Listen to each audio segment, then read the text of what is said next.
What is happening, everyone? Welcome back once again to Comic Reactions, the show where we discuss, dissect, review, and celebrate the greatest storytelling medium on planet Earth. I'm talking about comic books. Hey, maybe it's the best storytelling medium on another planet, too. I don't know. I've only been to this one. And I am Rowdy Rhonda's bouncing baby boy, a.k.a. your host, a.k.a. Matt Little. And for the next hour or so, we are going to be taking a dive into some really fun comics. You know, Thanksgiving is this week here in America.com, and I thought it would be a little fun to take a look at a grab bag of comics that happen on or around Thanksgiving. Majority of what we're looking at today is going to be coming from Marvel and DC. In fact, all of it will be coming from Marvel and DC. How's that for a majority? Really excited to check these out.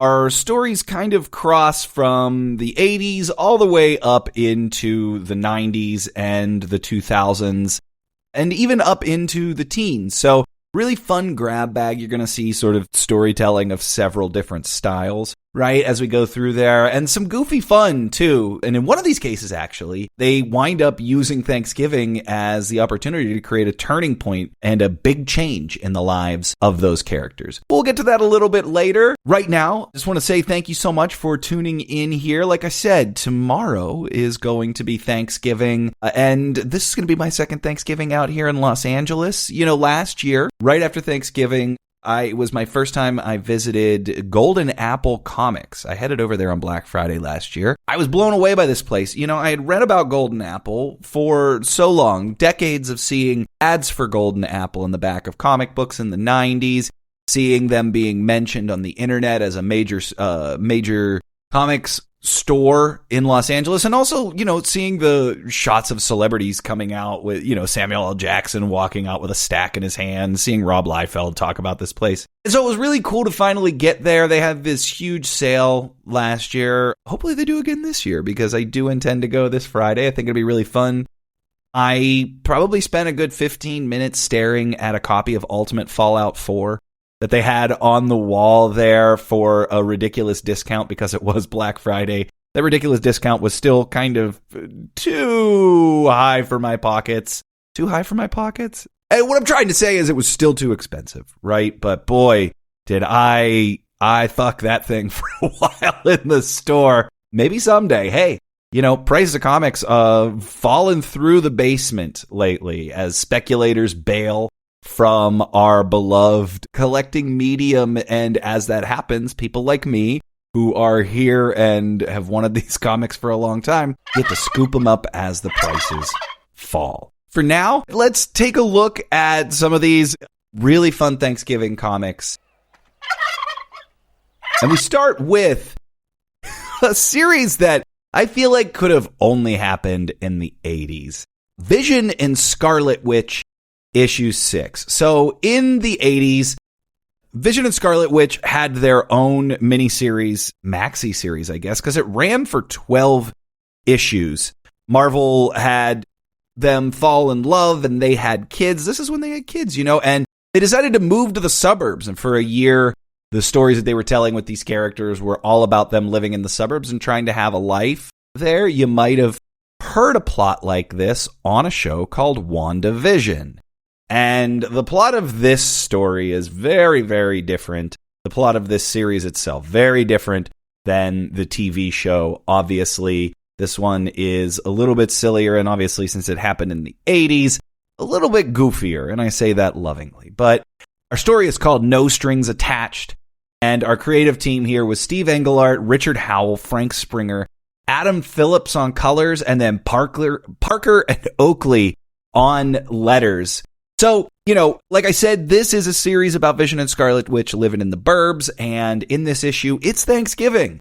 And they decide to invite all of their superhero friends to come to their house in the burbs to have Thanksgiving. And so all the Avengers show up, and, you know, you got Agatha Harkness there. By the way, she's like a very old woman in the comics, not, you know, anything that you'd seen in WandaVision, obviously. But the basic plot here is that Vision and Scarlet Witch have put together a Thanksgiving dinner, and Scarlet Witch invited her dad and I guess forgot to tell people, because in walks Magneto through the front door, and now this is a Magneto who is not reformed, who is not friendly with Xavier or any of them. Claremont was slowly reforming him through the 80s, up to issue 200 where he became a good guy. And so, there's a lot of back and forth on whether or not Magneto is good here, and he's a guy who is trying to atone for his sins, but no one wants to let him do that. He shows up in, by the way, what is this jacket that he's wearing? Magneto shows up in what looks like a double-breasted bomber jacket. It's cropped to his waist in a way that you wouldn't expect a double-breasted jacket to be, and it's brown, so I'm assuming it's leather. I don't know. It's a really, really weird fashion choice. I have no idea what Richard Howell was going for here. But everyone kind of is like, why is Magneto here? Hey, why don't you get the fuck out, bro? And so Magneto leaves because, his son Quicksilver was also there, and they're all kind of like, nah. So, Magneto leaves, but then he comes back and he's like, hey, we got some issues. And he grabs a couple of the guys and he's like, look, I saw myself and the rest of the Brotherhood of Evil Mutants outside planning to attack the house. And so Quicksilver and Magneto, they make quickish work of this Brotherhood of Evil Mutants, which is the old lineup, right? So you're looking at your Scarlet Witch and your Toad and your Quicksilver and your Mastermind and, of course, your Magneto there, right? And it turns out that this is all a big plot by Toad because he wanted to look big and powerful and, hated the fact that Quicksilver and Scarlet Witch and everyone has turned their backs on the evil family that they had created so long ago together. And, all's well that ends well here. Not a ton of consequence on this story here. One thing I do love, though, is that throughout this gathering, it's a house full of people and everybody showed up in their costume. Even Wanda is like making dinner in her superhero outfit. Everyone showed up in their costumes except for Magneto. Magneto's the one guy that was like, you know what? I don't need to put on my work uniform today. This is a holiday. I'm supposed to be relaxing, but no one else got that memo. I love that so much that, Captain America is going to sit down at the dinner table with his full cowl on and maybe his shield still strapped to his back and reach for the potatoes. What a weird thing. And no one really calls that out either. No one says like, hey, why did we show up in our costumes? Because it's insane. Again, they're in the suburbs. Imagine, the nebby suburban people that walking through a neighborhood. Like they wouldn't just be peering in the windows if they saw all of these colorful outfits, just walking by the picture window in the living room. But a really fun kickoff here with some pure 80s goodness in the storytelling. This art is very reminiscent of that 80s sort of house style as well, like the early 80s transitioning out of the 70s. We got Richard Howell on art, and of course, Frank Springer is the inker here, and Frank is a decades long vet at this point, and so he'd been around in comics for so long, has a very certain visual style. So you see that sort of old school in the art. This is pre sort of Frank Miller fully blowing the doors off of the industry and, pre-Image Revolution. So take that with a grain of salt. Still some really solid storytelling here, but, not mostly come to this one to just goof on the plot and have a little bit of fun. We're staying in the Marvel Universe and in the 80s for our next Thanksgiving comic here. Taking a look at Power Pack issue 19. Our story's called Guess Who's Coming to Dinner? And we got Louise Simonson, Brent Anderson, and check this out. Also, Scott Williams on pencils. It's pretty cool. Scott spent most of his career as Jim Lee's inker and, don't often get to see pencils by him. Terry Austin and Williams and Sam De La Rosa are on our inks, Joe Rosen doing letters, and Janet Jackson, Miss Colorist, if you're nasty, doing the colors. And by the way, that's a different Janet Jackson than probably the one that you're thinking of, unless you're thinking of this one, in which case it's exactly that Janet Jackson. Anyways, Power Pack was a series that ran for probably about 6 years. in the 80s. It was mostly a direct market series. And Power Pack was the story of Alex, Julie, Katie, and Jack Power, a family of kids who get superpowers through, it doesn't matter. It's a fun way to do. You figure that out for yourself when you read it. But they hide their powers from their parents, who eventually, spoiler down the line, do find out. They also hang out a lot with Franklin Richards from the Fantastic Four, Artie and Leech from the X-Men, and then, a lot of times you're going to see Beta Ray, like Wolverine and Kitty Pryde, and they're popping up in Thor comics and stuff over the years as well. And that's because this book didn't really sell well by 80s standards. By modern standards, this would probably still be the number one book in the country, but it didn't sell very well.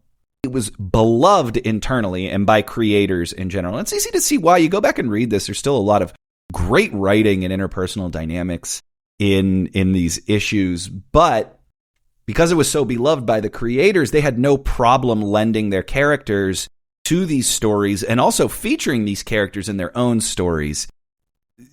Katie Power pops up a couple of times in Uncanny X-Men, specifically one of those intense Barry Windsor Smith fill-in issues from the early 200s on that book. I believe the one where Lady Deathstrike is chasing down Logan and Katie Power helps him out. But, previous and leading into this, in fact, they were helping Thor over in the Mighty Thor. And because they were helping Thor, their mom winds up getting hurt in kerfluffle with Curse with a K. The guy, if you follow the MCU, that is the guy that Karl Urban played in Thor Ragnarok. So fun little fact there. But he hurts their mom in a skirmish, and now she's in the hospital leading into this issue. So, the kids are trying to have a normal Thanksgiving on a year where they clearly won't. Mom's in the hospital, dad's going to be visiting her, and they don't know what to do. Their tradition usually is going to see the Thanksgiving Day parade, but it doesn't look like they can do that. Julie's trying to organize everyone as like the oldest member of the siblings, and the rest of them are just being kids, and they're really annoying, and they're arguing with each other. Like I said, really great interpersonal dynamics in these Power Pack stories. Meanwhile, to kind of create some normalcy for themselves, Katie, the youngest sister, has been secretly calling a bunch of their famous friends like Wolverine to invite them to a Thanksgiving party at their house. And she won't let anyone answer the phone for the longest time. And finally, they figure out that this is what she's doing. And she freaks out and she runs out into the Macy's Thanksgiving Day Parade. And so the kids give chase and they're trying to find her. Meanwhile, Beta Ray Bill, who had been with one of the kids, is with them in the parade. And Wolverine and Kitty Pryde, who had actually answered the call and were like, yeah, we'd love to come spend Thanksgiving with you. And also Cloak and Dagger, who were like, actually, that'd be really fun. Anyways, they all kind of wind up converging on the parade where a woman who is a Morlock and considers herself Katie's special grandma. Gross, whatever that means. But she has sort of empathic powers where she can affect the mood and feelings of other people around her while she gets pissed off for reasons. And through that, winds up creating this wave of anger and fear in the Macy's crowd. And so people start fighting with each other. And it's this huge scene, right, on Thanksgiving Day. And eventually she sees the error of her ways and apologizes. And, everything goes back to one. One of the fun things here is watching Wolverine in street clothes try to wrangle multiple Macy's Thanksgiving parade parade balloons, right? Not the floats. The floats are things on the ground. Ironically, the things that float in the air are the balloons. Oh, boy. So anyways, all their big friends like Beta Ray Bill, Cloak and Dagger, Wolverine, Kitty Pryde, they all come over to have a Friendsgiving at the Powers house. And then they take off just before the kid's dad comes home. And he's got a little bit of leftovers there that he can eat. And they share a fun little happy ending. Yeah, overall, I would say Power Pack, definitely worth a read. Lots of great characterization. The art in here is really solid. Don't know Brent Anderson. He's an amazing illustrator, a bit more of a real style. He's the guy that has put so much life into Astro City over the years. You can check out his work over the years there, but definitely worth your time here. He also, in the 80s, he also illustrated God Loves, Man Kills, the famous X-Men graphic novel, so you may be familiar with his work there. And again, too, for me, a real treat to see Scott Williams' pencils inside the book. The two kind of blend together pretty well, so hard to really tell where one begins and the other ends there. But again, you know, if you're a fan that really started paying attention in the 90s or beyond, it's fun to see Scott Williams flying solo here. Time to turn our attention to DC Comics. And we're going to take a look at a comic from the aughts. We're looking at JSA issue 54, Virtue, Vice, and Pumpkin Pie. Now, this one is by Jeff Johns. I know some of you hate him now. Don Kramer, Keith Champagne, John Cleese, Heroic Age on the colors, and of course, Jared K. Fletcher on those ABCs. So this is one of the classic JSA, JLA Thanksgiving stories. You know, and the JSA, especially in this iteration, all about legacy. You know, Johns, for putting the things that he has done as a person aside and only reviewing the art here.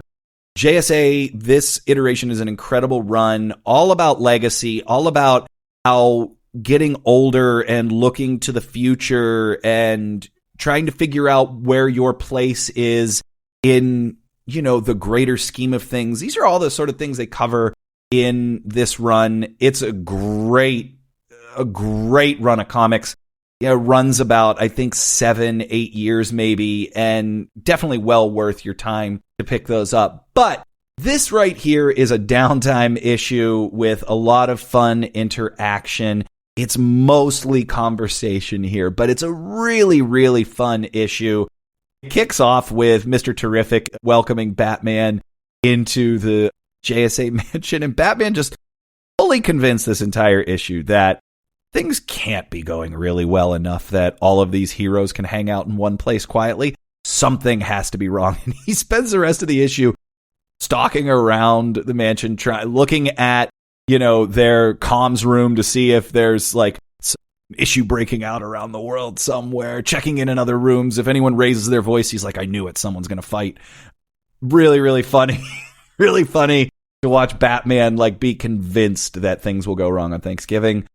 Wonder Woman gives a talk about the plight of Native Americans that pisses off Wildcat, who at this point is like, you know, he is an older guy and he's written like an older sort of conservative guy here who, you know, is like, hey, I knew your mom, and if she heard you talking like this, she'd be pissed. You're just a kid. And she winds up throwing him out a window, which is really funny because Wonder Woman's not wrong, you know. Also features Hawkman trying to steal turkey legs.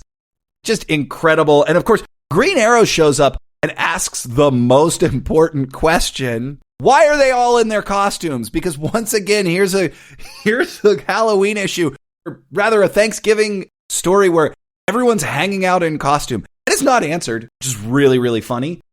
I think that's incredible. And, you know, now that I'm thinking about it, I think it's messed up that more superhero Thanksgivings aren't requiring everyone to show up in costume. Anyways, as all of our superheroes sit down to dinner, two villains teleport into the room. They chose today of all days to try to get revenge on both teams and clearly picked a bad time. You know, they show up and they're like, we'll have a revenge. And they look around and see that they have literally exploded Thanksgiving dinner across all of the heroes gathered in the room. And of course, they surround these two and make quick work of them. And then they wind up ordering just a ton of pizzas for everyone. And Batman and Mr. Terrific pick up those pizzas and they turn around and Batman says, see, I told you so. So everyone got what they wanted this Thanksgiving, including Batman, who wanted to be proven right that nothing can ever go right in the DC universe. We're moving along with another awesome DC story. This one takes place inside of a sort of more beloved story.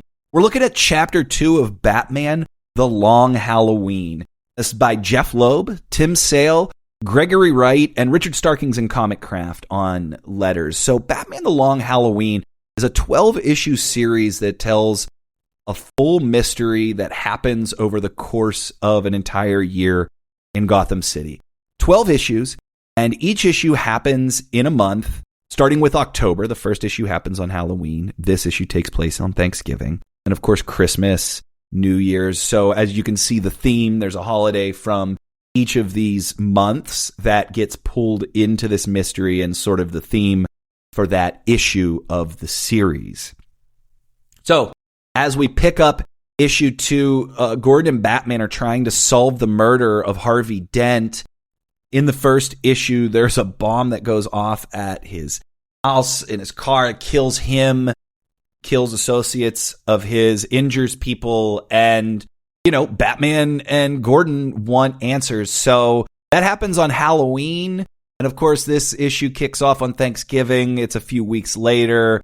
Batman and Gordon have kind of pulled together the info that they know, and they're interrogating 4 suspects about the murder itself, and really trying to play them against each other, really trying to dig into them to see what they can learn about why they did what they did, So one of the suspects, Mick, runs away and stumbles into the sewers, and he runs into the sewer's biggest celebrity, Solomon Grundy. That's right. There's a big-ass Frankenstein that lives in the Gotham sewers. His name's Solomon Grundy, and he literally just repeats the old nursery rhyme that, Solomon Grundy, born on a Monday, etc., etc., etc. And actually, that's all of the rhyme that he gets through in this issue as well. So Batman follows Mick down into the sewers where Solomon's about to tear this guy apart, and Batman's like, yo, dude, I don't want any beef with you,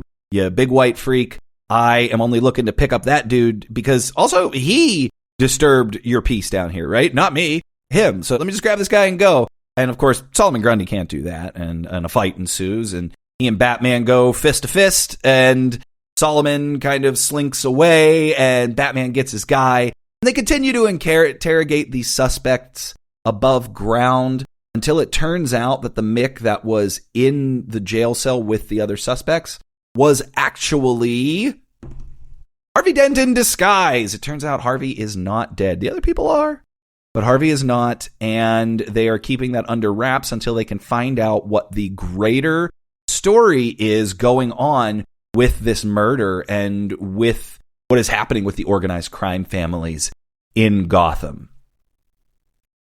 After they figure that out, Batman has a little bit of sympathy for Solomon Grundy, and he knows it's Thanksgiving, so he swings down to the sewers and leaves a Thanksgiving plate for Grundy.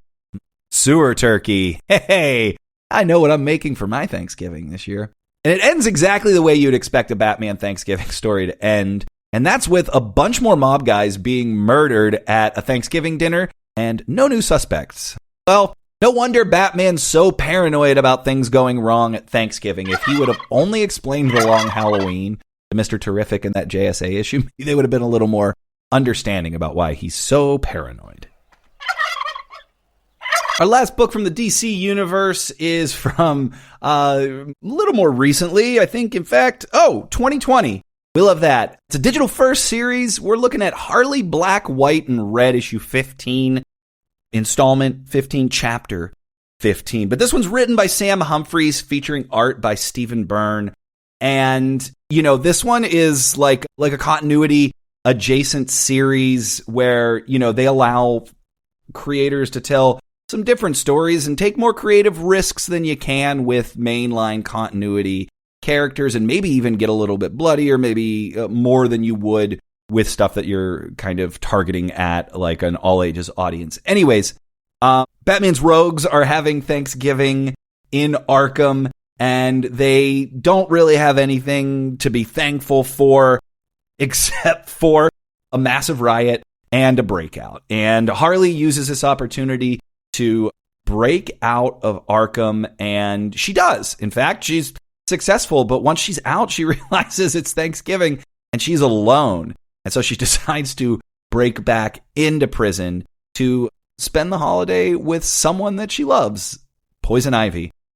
Really fun. It's a short story. Which is why it's a bit of a short review. It's ridiculous. It's out of continuity. It's pretty funny, too. You know, Sam Humphries wrote Harley for a few years, and I think this was right around the time that he was wrapping up his time on the character as well. But, you know, this is the closest, I think, this story that we have to the goofy-ass Harley that we have on the animated Max series.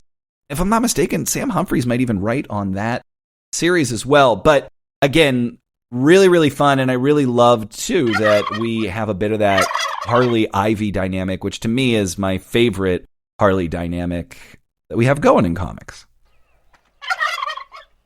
Let's flip back over to the Marvel Universe for another fun comic. In fact, our final 3 issues that we'll be looking at today all actually fall in the X-Men camp. So, this first one we're taking a look at is Generation X issue 23. The story is called For All This, We Give Thanks. And this one's by Scott Lobdell, Mitch Bird, Jason Martin, Carl Story, Steve Buccellato, and Richard Starkings in Comic Craft. Steve Buccellato. I've seen his name so many times in 90s comics, and I think this is the first time I've ever tried to say it out loud. Anyways, the main driver here is Paige Guthrie taking Chamber back to her house on Thanksgiving.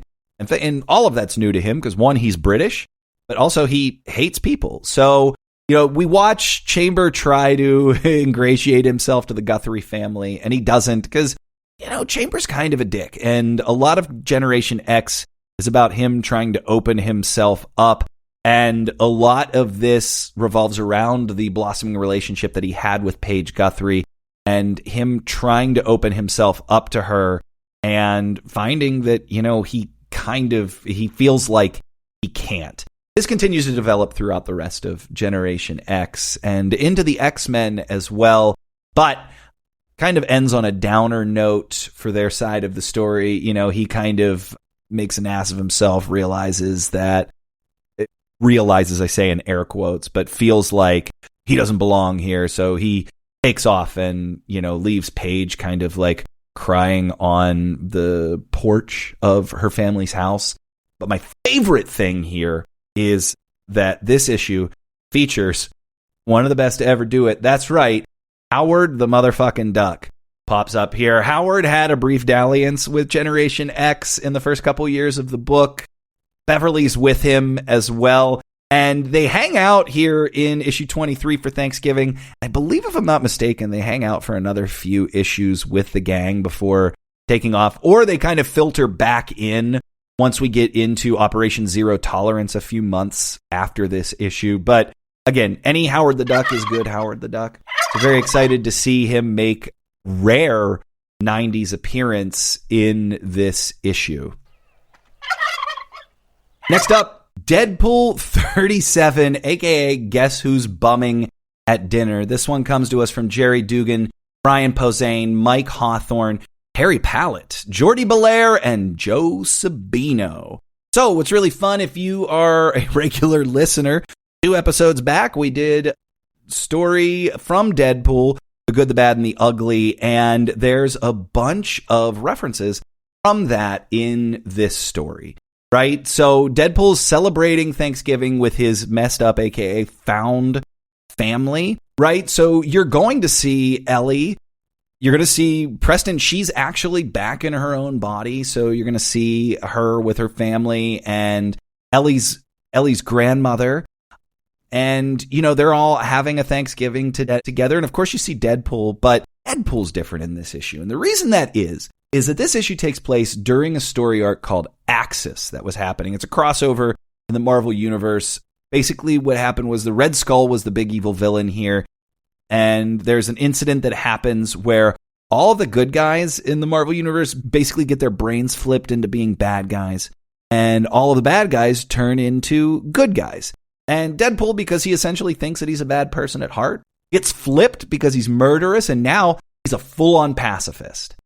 He's donning a white and black costume without sleeves and a hood reminiscent of like a monk and, you know, prayer beads and all that stuff, really trying to lean into meditation and becoming a higher version of himself. What that also means is he's not as quippy as you expect him to be, although the rest of the family has no problem dunking on him and dogging on him during the Thanksgiving meal, which is really fun.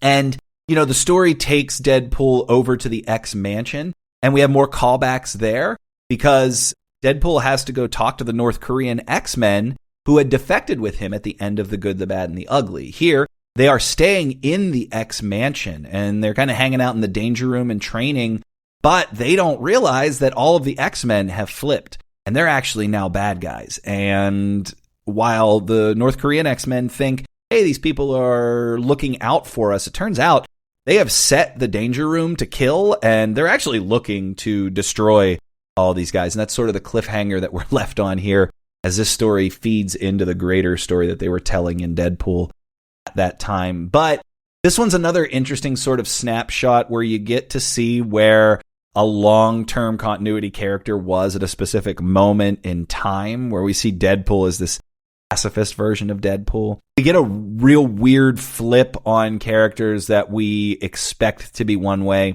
The downside here is you don't really get a lot of this in the meat of the story. You can kind of pick it up, but again, there's things that you have to kind of know are happening in the background of Marvel in general at this time. But a fun one, and if you're a Deadpool completionist, definitely worth reading. In fact, if you're a Deadpool completionist, you probably already read this, so why am I recommending it to you? And finally, our last Turkey Day story comes to us, and to me, this is the first one I thought of when I thought of Thanksgiving comic book stories. This is Uncanny X-Men issue 308. A story called Mixed Blessings. It's written by Scott Lobdell with art by John Romita Jr., and then Dan Green and Al Vey on inks, Chris Iliopoulos on letters, and Steve Buccellato on colors. Chris Iliopoulos, another one that I don't know how often I've ever said his name out loud, but two challenging last names here. Anyways, great creatives, though. On Thanksgiving morning, we watch Scott and Jean reminisce about their pasts together, and they wind up making a really big decision about their future by the end of this issue. This one features some of the classic X-Men goofing around the mansion stuff. There's a great subplot where the rest of the team is having a football game, and they're constantly arguing over it. We're watching them negotiate with each other about the game. And at one point, the game spills over. Professor X comes outside in wheelchair to let everyone know that dinner's ready, and he catches the football. And off panel, unfortunately, the entire roster basically bodies Xavier in his wheelchair. And of course, apologize to him on panel. But really fun sequence there. The meat of this issue is Scott and Jean kind of talking about their past and coming to the conclusion that they want to spend the rest of their lives together. Scott and Jean get engaged when Jean proposes to Scott, which is wild. Just a couple of years before this in X Factor, and it's footnoted on the actual page, Scott proposed to Jean, and she was not ready for it. I think it's a real sort of human moment that we have here, that Jean says, look, I wasn't ready then, and I am now, and I'm right here. Do you want to do it? And the issue ends with a Thanksgiving dinner and Scott and Jean announcing to the rest of the team, hey, we're finally going to do it. We're going to tie the knot. We're getting married.